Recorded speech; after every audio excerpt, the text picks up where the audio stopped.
नमस्कार। YouTube के अपने चैनल अंतर्दृष्टि में मैं अनिल गुप्ता आपका स्वागत करता हूं।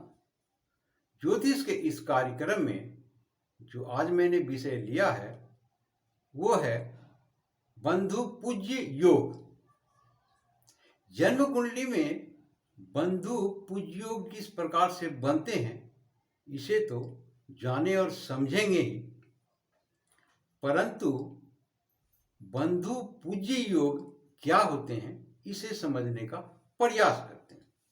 आप किसी भी जान पहचान वाले के यहाँ या रिश्तेदार जिनको बोलते हैं उनके यहाँ जाते हैं तो उनका व्यवहार दो प्रकार से होता है। एक तो आपका सम्मान इतना अधिक करेंगे कि आप वर्षों तक नहीं भूल पाएंगे, और दूसरा वो डायरेक्ट वे में तो आपको अपमानित नहीं करेंगे, लेकिन उनका कुछ व्यवहार इस प्रकार से होगा जो आपको कांटों की तरह चुभेगा।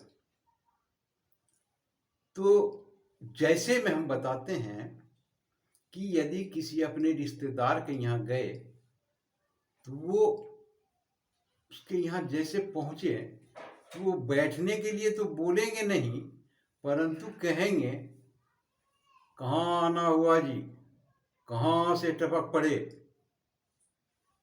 इस तरह के व्यवहार आपको चुभेगा।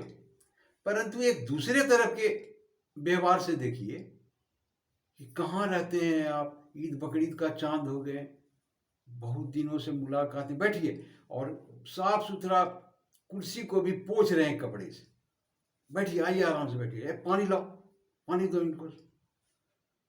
तो ये होता है सम्मान, यही से कहते हैं बंधु पूज्य योग। तो जन्म कुंडली में ये बंधु पूज्य योग किस प्रकार से बनते हैं इसे जानने और समझने का प्रयास करते हैं।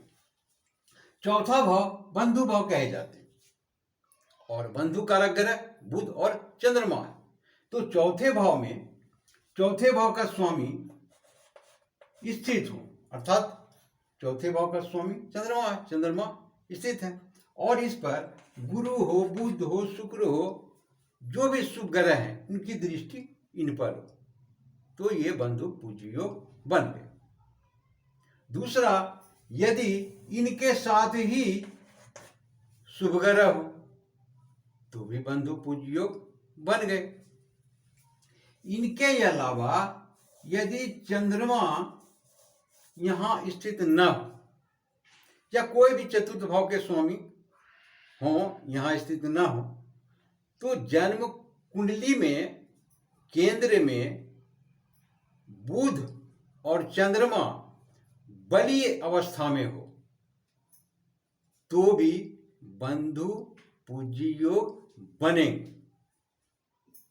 यदि गुरु चौथे भाव में कोई भी हो, चौथे भाव में मेष लगन का लिए हैं तो उसी प्रकार से रिएक्ट करेंगे।